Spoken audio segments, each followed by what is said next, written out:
Am I really fit now? Let's find out. Hello everyone, welcome back to my channel. I hope you guys are doing great. और 2024 में I hope कि health आपके priority list में top कर रहा है, क्योंकि हिंदी में एक कहावत है ना, सेहत अच्छे रहने पर ही सब कुछ अच्छा होता है। हमारी इंडियन सोसाइटी में अगर आप चबी हो तो आप बहुत हेल्दी हो, और अगर आप स्किनी हो तो पता नहीं कितने सारे बीमारियों को अपने बॉडी में लिए घूम रहे हो। मुझे पहले लगता था कि जो ओवरवेट हैं only they get trolled. I was absolutely wrong. यार skinny people also get trolled यार, और बहुत ब्रूटली ट्रोल्ड होते हैं।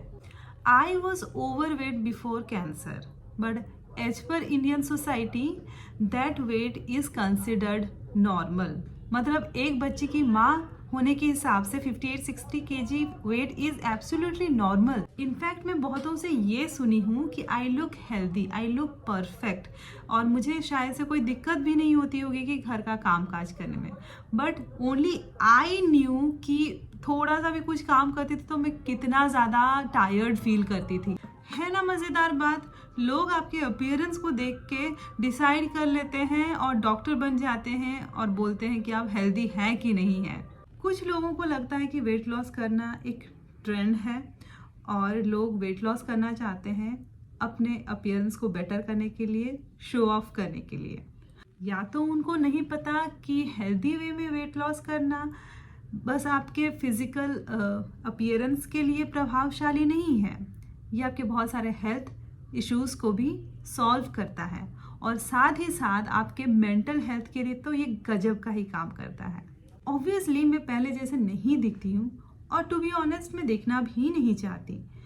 मतलब अभी भी लोग जब भी मुझसे मीट करते हैं, मतलब अभी भी वो मुझे लेके बहुत दुख करते हैं कि यार तुम्हारे साथ क्या हो गया, और बहुत दुख लगता है, कैसी थी तुम, कैसी हो गई हो, और वगैरह वगैरह। मतलब आदत ही हो गई है। 1 साल हुए ट्रीटमेंट ख़त्म हुए, 1 साल हो गया, स्टिल मुझे ये सब सुनने को मिलता है। चलिए, लोगों के इस रिएक्शन के बारे में मैं अलग से वीडियो बनाऊंगी, क्योंकि मुझे लगता है this thing need attention, it should be discussed, और ये सामने आना बहुत ज़रूरी है कि आप दूसरों के साथ कैसे बिहेव करते हो जो बहुत ज़्यादा तकलीफ़ों से गुजरे हैं। यू नो, आपका बिहेवियर ना उन्हें एक अलग ही जोन में ले जाता है। मेरी आदत हो गई है, और मुझे लगता है कि मैं बहुत अभी मेंटली स्ट्रांग हो गई हूँ। मुझे कोई कुछ भी बोलता है ना, I do not really feel it, but लोगों को और थोड़ा सा सेंसिटिव होना ज़रूरी है, तो इसका मैं अलग से आप लोगों के साथ वीडियो शेयर करूँगी। ओके, तो before cancer my weight was 62 kg, और अभी मैं हूँ ओनली 45 kg। 45 kg सुन के आप घबराइएगा मत सोचिए कि मैं अंडर वेट हो गई हूँ। नहीं, मैं अंडर वेट नहीं हूँ। मेरा हाइट है 5 फीट, और उसके हिसाब से 45 kg weight is very healthy. मेरा BMI बॉडी मास इंडेक्स है अभी 19.48 kg पर मीटर स्क्वायर, जो कि हेल्दी वेट में आता है। पहले जब कैंसर से पहले जो 62 kg था, उसके हिसाब से मेरा BMI था 26.84 kg पर मीटर स्क्वायर। तो बेसिकली मैं तभी ओवरवेट थी, लोगों को के आंखों में नहीं थी, बट आई वॉज ओवरवेट, और जिसके वजह से मैं बहुत सारी बीमारियां अपने बॉडी में लेके चल रही थी तभी। पर मैं अभी भी क्या बीमारी लेके चल रही हूँ, मेरे कुछ रिपोर्ट्स मैं आप लोगों के साथ शेयर करती हूँ। मेरा अभी डाइट कम्प्लीटली चेंज्ड है आफ्टर कैंसर। अभी तो फिलहाल मैं कुछ इधर उधर खा लेती हूँ, but till December I was very much strict, और मैं बहुत ही हेल्दी, बहुत ही क्लीन खा रही थी। अभी भी खाती हूँ, बस बाहर का कभी थोड़ा सा हो जाता है, अदरवाइज टिल दिसंबर मैं अपने पूरा डाइट पे ही मैंने स्टिक किया था। मेरे स्ट्रिक्ट डाइट की वजह से लोगों को ऐसा लगता था कि मैं इनफ नहीं खा रही हूँ, ठीक नहीं खा रही हूँ, मुझे नॉर्मल खाना चाहिए, दाल चावल जैसे खाते हैं वैसे खाना चाहिए।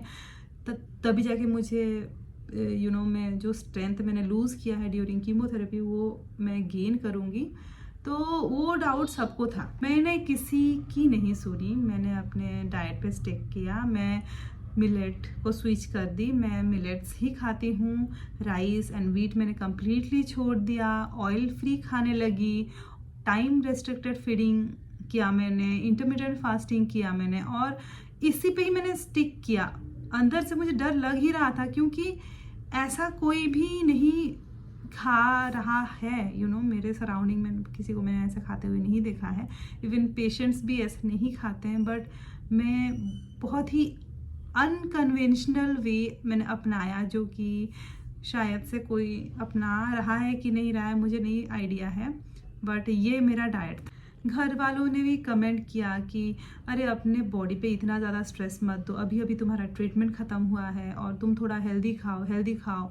बट मेरे लिए हेल्दी का डेफिनेशन कम्प्लीटली चेंज हो गया था, और मैंने बहुत सारी चीज़ें एक्सप्लोर किया हेल्थ रिलेटेड, बहुत सारी चीज़ें मैंने पढ़ा, मैंने देखा, और उसको मैं इम्प्लीमेंट करना चाहती थी।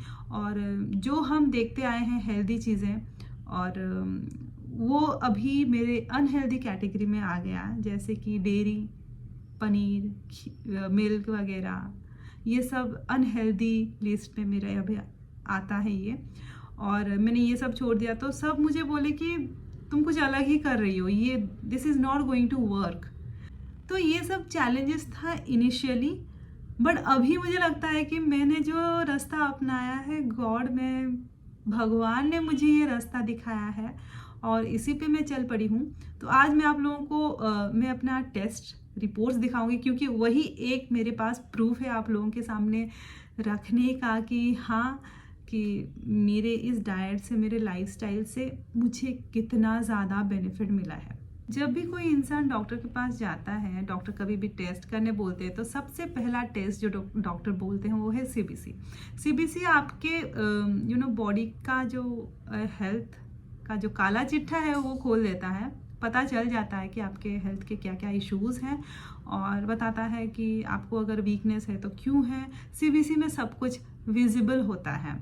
तो सीबीसी में एक है आपका हीमोग्लोबिन, जो कि आपको आपके आयरन डिफिशियंसी के बारे में बताता है। फीमेल में हीमोग्लोबिन रहना चाहिए 12 से 16 ग्राम पर डेसीलीटर, और मेल में वो रहना चाहिए 14 से 18 ग्राम पर डेसीलीटर। जब मेरा कैंसर डिटेक्ट हुआ और मैं मुंबई गई, तभी मेरा सीबीसी हुआ, और तभी मेरा हीमोग्लोबिन था 11.1 ग्राम पर डेसीलीटर। वुमेन का हीमोग्लोबिन का थोड़ा इशू रहता ही है, तो 11 इज़ नॉट एबनॉर्मल, ये लो होकर भी डॉक्टर इसको नॉर्मल ही कंसिडर करते हैं। आजकल वुमेन का बहुत ही हीमोग्लोबिन का इशू रहता है, इसलिए लड़कियां बहुत ज़्यादा, औरतें बहुत ज़्यादा वीकनेस फील करती हैं, लो आयरन डिफिशियंसी की वजह से औरतों में ज़्यादा पाया जाता है। तो स्टार्टिंग में मेरा 11.1 था, और मैं कभी भी 12 क्रॉस नहीं की हूँ मेरा हीमोग्लोबिन का, कभी भी नहीं मेरे पूरे लाइफ में। तो 11.1 वाज ओके। देन कीमोथेरेपी आपके हेल्दी सेल्स को भी किल करता है, कैंसर सेल्स को तो किल करता ही है, हेल्दी सेल्स पे भी वो अटैक करता है। तो इसी वजह से हीमोग्लोबिन बहुत डाउन हो जाता है। तो एक वक्त पे मेरा हीमोग्लोबिन 8 पॉइंट समथिंग भी हो गया था। तो मेरा कीमोथेरेपी ख़त्म होने के बाद 9 समथिंग अराउंड मेरा हीमोग्लोबिन था, और फिर मैं जो 4 मंथ्स के बाद चेकअप के लिए गई, तब 10 पॉइंट समथिंग मेरा हीमोग्लोबिन रहा उस वक्त।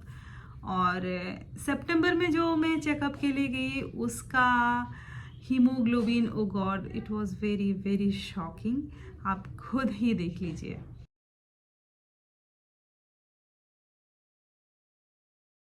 $13.5, can you believe it? 13.5 haemoglobin. जो लोग बोलते थे मैं कुछ खा नहीं रही हूँ, हेल्दी नहीं खा रही हूँ, वेट लॉस कर रही हूँ, मैं शायद फिट नहीं हूँ, और पता नहीं क्या क्या, मुझे और थोड़ा वेट गेन करना चाहिए। देखिए मेरा हीमोग्लोबिन 13.5, मतलब मैं अपने हीमोग्लोबिन को देख के ना इतना ज़्यादा खुश हो गई, बहुत ज़्यादा कॉन्फिडेंस मिला मुझे कि जो मैं कर रही हूँ ना, मैं ठीक डायरेक्शन, भगवान ने मुझे ना बिल्कुल सही डायरेक्शन दिखाया है, और मुझे इसी डायरेक्शन में चलते रहना है और हेल्दी रहना है। मतलब आई वॉज वेरी हैप्पी, मतलब अभी भी बहुत खुश हूँ कि इतना अच्छा मेरा हीमोग्लोबिन रहा। 13.5 एक फीमेल के लिए 13.5 कोई मिरेकल से कम नहीं है। मैंने अपने सराउंडिंग में किसी को भी नहीं देखा है 13.5 हीमोग्लोबिन वाला, सीरियसली। और कीमो लेने के बाद जो कि हीमोग्लोबिन कंप्लीटली डाउन कर देता है, फिर भी within a year I recovered and then 13.5, it's a huge achievement for me. It's a proof that whatever I am doing, जो भी मैं डाइट फॉलो कर रही हूँ या जो भी मैं एक्सरसाइज योगा वगैरह मैं फॉलो कर रही हूँ, सब कुछ मेरे लिए वर्क कर रहा है और बहुत अच्छे वे में वर्क कर रहा है। डजेंट मैटर कि मैं स्किनी हो गई हूँ, but I am healthy, I am absolutely fit from inside. तो हाँ, मैं फिट हूँ और मैं ये प्राउडली बोल सकती हूँ। सो गाइज, ये था आज का वीडियो। ये वीडियोस मैं इसीलिए बनाती हूँ कि ताकि मेरे तरह अगर कोई सफ़र कर रहे हैं, किन्हीं को कोई डिजीज़ है और उन्हें समझ नहीं आ रहा है कौन सा लाइफस्टाइल कैसे फॉलो करना है, तो ये उनके लिए एक रास्ता खोल देगा। ठीक है, जो भी मैं अपने ऊपर एक्सपेरिमेंट कर रही हूँ, मैं आप लोगों के सामने ला कर रख रही हूँ कि मैं एक्सपेरिमेंट कर रही हूँ और मेरे बॉडी में ये बहुत अच्छा वर्क कर रहा है। तो ऐसा नहीं है कि मेरे बॉडी में वर्क कर रहा है, हर किसी के बॉडी में वर्क करेगा, लेकिन कि नहीं करे, मे भी ना करे, लेकिन अगर जब तक हम ट्राई नहीं करेंगे कोई चीज़, हमें पता कैसे चलेगा कि वो हमारे बॉडी में वर्क कर रहा है कि नहीं कर रहा है। और कोई भी नई चीज़ को आप अडेप्ट करते हैं ना, गिव इट ए टाइम, मतलब at least give it 2 weeks of time और 1 मंथ ऑफ टाइम। मतलब इमीडिएटली आप कोई लाइफस्टाइल चेंज करते हैं, फिर आपको लगता है नहीं ये मुझे सूट नहीं कर रहा है, मैं ऐसे इंटरमिटेंट फास्टिंग कर रही हूँ, मुझे थोड़ा गैस हो जा रहा है, कि मैं ऐसे इंटरमिटेंट फास्टिंग कर मुझे चक्कर आ रहा है, शायद से मुझे सूट नहीं कर रहा है। नहीं, ऐसा नहीं है। बॉडी को एडजस्ट होने के लिए थोड़ा सा टाइम चाहिए रहता है। बॉडी को एडजस्ट होने के लिए एटलीस्ट 1 महीने का वक्त दे दीजिए। 1 महीने के बाद भी अगर आपको वो सूट नहीं करता है, देन लीव इट, ये आपके लिए नहीं है। तो ये आज का वीडियो था और एक वीडियो के साथ आप लोगों के सामने जल्दी ही आऊँगी। तब तक के लिए अपना ख्याल रखिए और हेल्थ को बहुत ज़्यादा इम्पोर्टेंस दीजिए, क्योंकि आप अगर हेल्दी रहेंगे तभी जाके आपकी फैमिली हेल्दी रहेगी। नमस्ते।